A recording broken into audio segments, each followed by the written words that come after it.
What's up, you guys? Joe Dobby here, back at it again with another video for you, and today we will be going over my first deck profile of 2023. I have enjoyed this quite a bit. This is my BT11 Beelzemon deck. Now, I know the starter decks or the premium decks of Beelzemon will be released coming up towards April BT12 area, but I did want to try this because I did see some really cool interactions that could be had with Mervamon and the BT10 Beelzemon. So there's a lot of things going on here, but mainly it's going to be called Beelzemon Aggro, or just a rushy purple deck. That said, if you guys like this video, please give it a like, give it a subscribe. Let me know what you think of the deck choices. Let me know if you have alternative deck choices. And if you want more deck profiles, more Digimon TCG, Battle Spirit Saga, and card games in general content, please feel free to hit the notification bell so you get my latest videos notified to you when they come out. All right. I'll be having more gameplay as well as time passes, so I hope you guys do enjoy this one. We're gonna start off here with the eggs. 4 copies of Mervamon, draw 1, trash 1. You can play the Pagumon as well, that is on deletion, trash top 2, but I'm kind of finding a balance between being able to draw pieces and control my trash versus indiscriminately trashing, and I think Pagumon can be a 5th egg here, or you can reverse it where you have 4 Pagu and 1 Demimera, but for now I'm testing the Demimera and it's been fine. I drew into things that I like and I trashed things that I don't need or would want to come out from trash later on. Next, 2 copies of Ignitemon here. Digivolve from 0, for 0 from a level 2 with Crossheart in its traits, which is very cool. When attacking by deleting one of your other Digimon, delete one of your opponent's unsuspended Digimon with a level less than or equal to the deleted Digimon's level. So there's a very nice interaction between Ignitemon and Balmon, where Balmon can swing, trash the top 3 cards of your deck, and then if Balmon survives and you want to bring out Beelzemon for a pretty big turn, you can swing with Ignitemon, delete the ball, delete a level 5 or lower, and then play Beelzemon as a result of that. So you're getting 2 checks, and you are basically getting a Beelzemon out of it end of that turn or sequence as well, which I think is really nice. In addition to that, when you play a Digimon by an effect, gain 1 memory, it pairs very well with the EX2 Beelzemon and Mervamon, which you'll see later on. 4 copies of the Trash 3 Impmon, very good facilitator of trash. I think this is a very important card to have in any Beelzemon deck for now, because you just trash 3 and gain all the benefits from the cards that have effects when they trash from the top of your deck.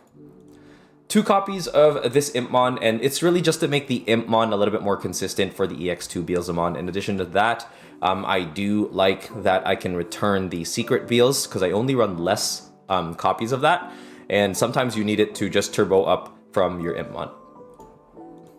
Next, I'm running 4 copies of this Impmon from EX2, which trashes 3 more when it's trashed from the top card, when it's trashed from the top of your deck, and as long as it's not trashed by its own effect, etc. And on play, you reveal the top 4 cards of your deck. You can add a Beelzemon and an Iron Mako, so it's a good way to search for your Tamers. Running it at 4 for now because trashing 3 more from a potential trash 3 from this Impmon, for example, is quite good.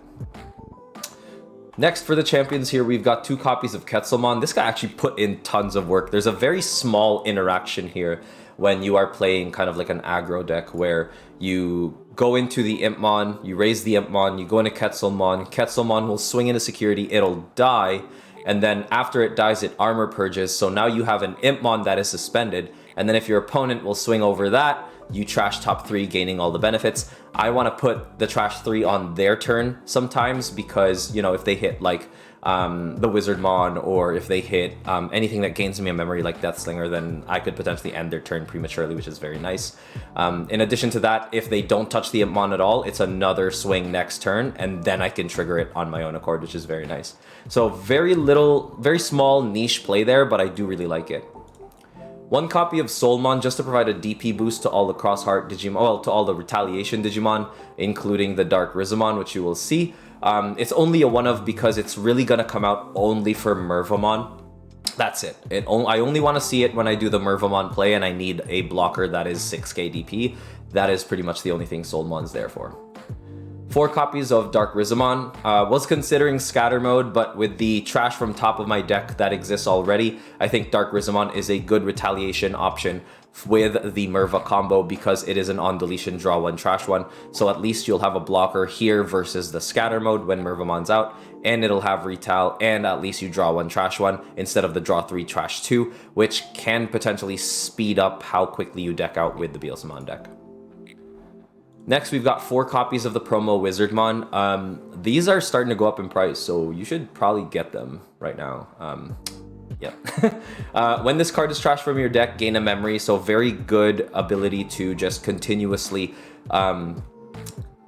perpetuate your turn. I've prolonged my turn so many times with a combination of Wizardmon and Deathslinger, it's hilarious.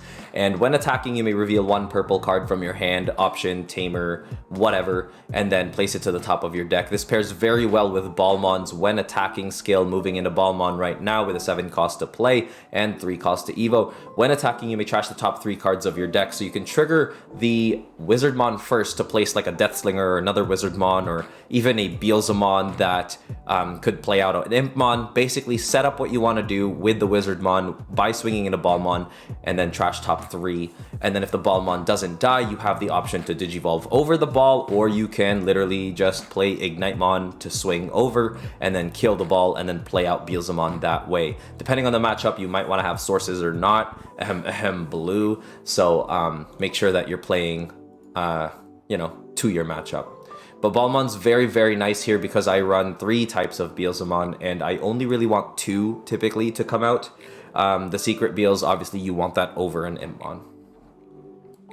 Next, going into the Megas, we've got 2 copies of the BT10 Beelzemon. I don't want to Digivolve over this as often, and I only really want to see this in trash because I use it as a cross-heart target for Mervamon, or you can also use it just as a Beelzemon that can be played from Balmon, and then you can trigger the on-play effect, which is very nice. So on play and when Digivolving, you may trash the top 3 cards of your deck. Then for every 10 cards in your trash, delete a level 4 or lower. It's very, very good in terms of like if your opponent is looking for pieces and they have like 3 Greymon X antibodies out looking for like a level 5, or if they have 2 Garurumon out and they're desperately looking for that level 5, Balmon swing, die, slap this guy, kill 2 things. Amazing.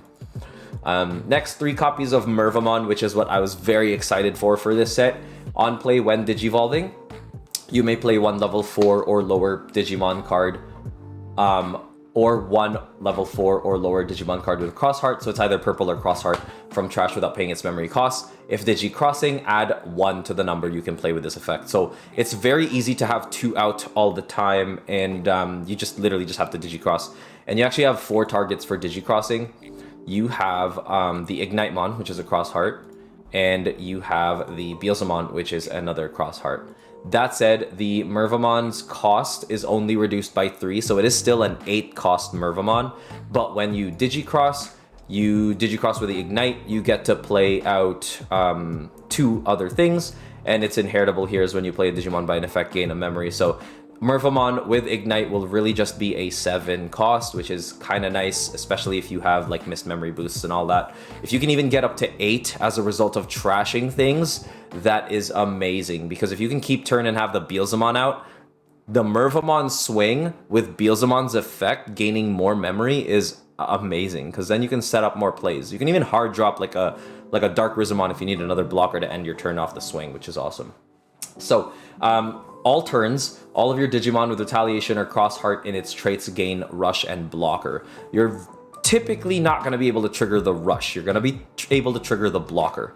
So Mervamon has an interesting role in this deck where it is actually the stabilizer if you are unable to provide enough aggro early on, right? Because generally you'll be swinging with these rookies, and then you will be swinging with Balmon often. The idea is you hopefully get this Beelzemon out to play more rookies, or you go into the secret to control the board and get ready, or you play this Beels. But one of the things you can do is like, okay, I can't really swing that often. I'm kind of struggling. I don't want to deck out. What can I do? You play Mervamon for 7, and then if you have an Iron Mako out, you're just putting him to 4. I don't think that's too big a deal unless, they're on a very big counter turn or response turn. Then you're in trouble. But then again, you have 3 blockers, 2 of which hopefully have retaliation, which is kind of nice. 2 copies of the secret Beels might bump this down to 1 and then play a blast mode. I honestly think blast mode does have room here, and I want to find room for blast mode. If you do find a way, let me know in the comments. It'd be great. But yeah, when you have 10 or more cards in trash, Impmon can warp into this guy and basically just delete a level 4, and it'll digivolve for 4, so pretty nice stuff.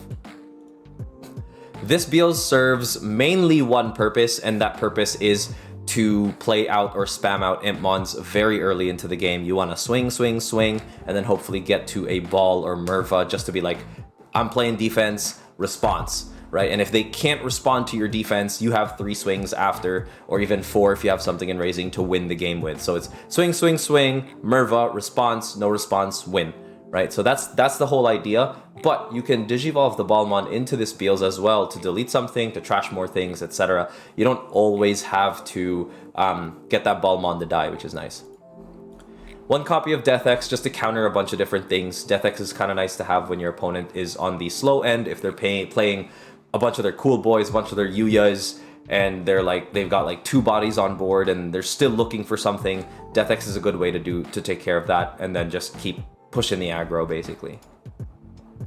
For the options and Tamers, we've got 2 copies of Death the Cannon. Might bump this down to 1 because I'm realizing that it's a very, very quick to trash cards here and bring Death Slinger up to level 6 deletion, which is the main chunk of what you'll need.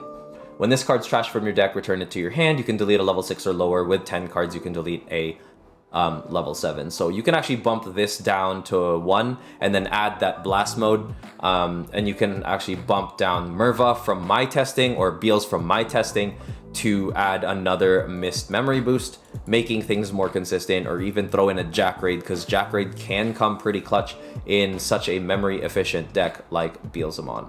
So very good stuff. 1 copy of Calling. We are already familiar with what Calling from Darkness does, you guys. Just return up to 2 Digimon. Can be quite crucial if you've milled your other Impmon or have no other way to bring out the Impmon that takes Beelzemon back to your hand, or etc. Also, you only run 4 Balmon, so the call can sometimes come in clutch to get Balmon back. 4 copies of Missed Memory Boost as a result of reducing Death the Cannon to 1. It was previously 3. At 3, I actually haven't seen this card as often in testing, so you might want to run it at 4 and see how you feel. But it's trash top 2, then draw 1, and delay gain 2 memory. There you have nothing to lose here apart from potentially milling every rookie and all their Balmons. And as much as milling Balmons has happened to me, as often as that occurred, I've only really needed 1 or 2 Balmon throughout the course of a game to win. Sometimes I don't even make it to Balmon. Like, I just swing, swing, swing, play Merva, win the game, that kind of thing. Because the Impmons and the trash effects really help build Mervamon's conditions in trash. So sometimes you don't even need the Balmon to win, which is kind of nice. Especially if your opponent is missing like 1 or 2 steps, they're bricking by like 1 or 2 turns, and you're fine, this deck will pop off like crazy. There's no clapback. Next, we've got 4 copies of Deathslinger. When this card is trashed from your deck, gain a memory, which is similar to the Wizardmon, which is why, like, oh my gosh, I've gained like 3-4 memory in a single turn just because of the resolving of this BT2 Impmon, trashing this, trashing Pagu underneath, and then ultimately getting to hitting, because that's like trash 6, right? You trash 6, the chances of you hitting a wizard and Deathslinger is quite high, but its main effect is really good, so you kind of want to see insecurity late game. Delete 1 of your opponent's level 4 or lower Digimon for every 10 cards in your trash. Add 1 to the maximum level you can choose with this effect. From your hand, it kind of sucks if your opponent has Yuya out. It protects that Greymon, or the X antibody, etc. Literally protects that card. So you kind of just want to get rid of it, or have it in. You'd rather have it in security or in your deck against the Black or Gray X matchup. Against Melga X, it's food. Like, literally just hard drop this, kill that thing, and then reset, get aggressive again. Very good stuff. Last but not least, we've got 3 copies of Eye and Mako. This facilitates your trash from the top card of your deck, and it allows your Beelzemon to digivolve into blast mode, which is why I am heavily considering actually reducing this to 1 and then reducing this to 2 to play 2 blast modes. The reason being is it's very easy to actually get Balmon to die and bring out any Beelzemon of your choosing. And when this Beelzemon is out, if they don't deal with it, you can easily get to blast mode on this and trigger it super strong and heritable. ability. Honestly, this inheritable is really strong. It's just hard to pull it off sometimes, but once you get there, it just closes out the game for you. So it's an alternate win condition besides being aggro, so it'll help against other decks, like slower decks, that allow you to set up a little bit, but have huge impact when they do. So hopefully you can match them when the time comes that you have to go into Blastmon. But it is a memory setter first and foremost, which is what is quite important to me. That said, guys, that is pretty much the deck. Let me know in the comment section if you like it or not. If you don't, it is what it is. I'm gonna sleep well. No, I'm kidding. Thank you guys so much for watching. My next video will probably be the poop deck. I'm wearing yellow to kind of tease that. I'm gonna be testing it tonight at locals just to see how it goes, and I do hope I have tons of fun playing that deck. And I think I will. Like, I am ready for a Sukamon deck, and I have been ready, so we'll see how it goes. Thank you guys so much once again for watching, and peace.